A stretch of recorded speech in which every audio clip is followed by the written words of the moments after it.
welcome everyone. Another quick video. This one's directly for Kyland K, who's created the USB host software. Just showing here my European Super Nintendo Mini. The SD card contains the firmware for the NES Japan region. There is no games folder at all. It's just the firmware, and it's indeed launching the games, and the games do correctly work, including the soft reset. I hope. Yeah, there we go. Soft reset works as well, so that's great. So I'm just going to power this one down because I want to show the bug that I've been coming up across. So that's powered down now. I'll remove the SD card, and so that I don't have to muck about too much, here's one I prepared earlier. Now this one contains the firmware, but this one's for the, I think it's the Japanese, if I'm not mistaken. Just make sure it's in there. So this is the Japanese Super Nintendo firmware.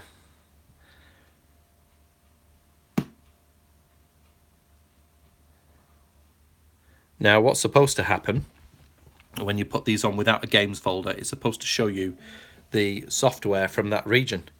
So as you can see, we do have the Japan interface, instructions, so on and so forth. But what we don't have, I'll just show you up here, it's Japanese for sure. There you go. And of course you've got the light background. But what we don't have the Japan games running on the Super Nintendo. In fact, we can go as far to show you that they are actually the internal games, because these are the internal saves that I have, that I play when I'm not using USB host. So these are the internal USB games appearing on the external Japanese firmware. I'm going to turn it off and just replace that with the American. Once it's off, of course. There we go. Now for this one, I don't have an extra card, so put the switch on. There we go. So now what I want to show you is the contents of that SD card.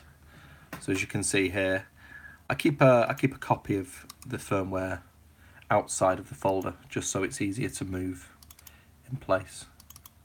So we'll just get rid of the Japan firmware out of here, and we'll put the US firmware in there instead.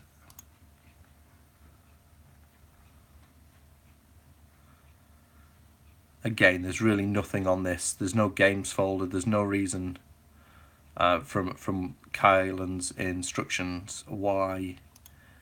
As you can see, it's just a firmware folder, the boot.png, and in the root, of course, I've got the JAP and the US firmware, and the US one is now ready to go.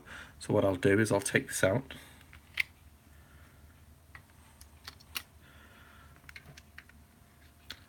put it back in there, and I'll power on.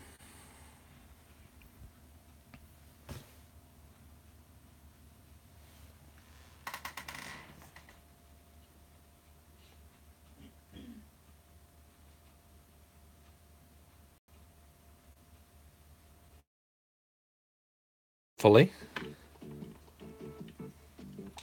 Now we've got the US looking firmware, very clear at the bottom there with the purple in the background. But as I've said on the Japanese one, we still have the internal games from the Super Nintendo Classic. So the lack of a games folder certainly isn't affecting, it isn't allowing you to play the games on the Super Nintendo. But it does allow you to play the games if you try the NES Classics games. So that's what's on this card, the NES Classic ones.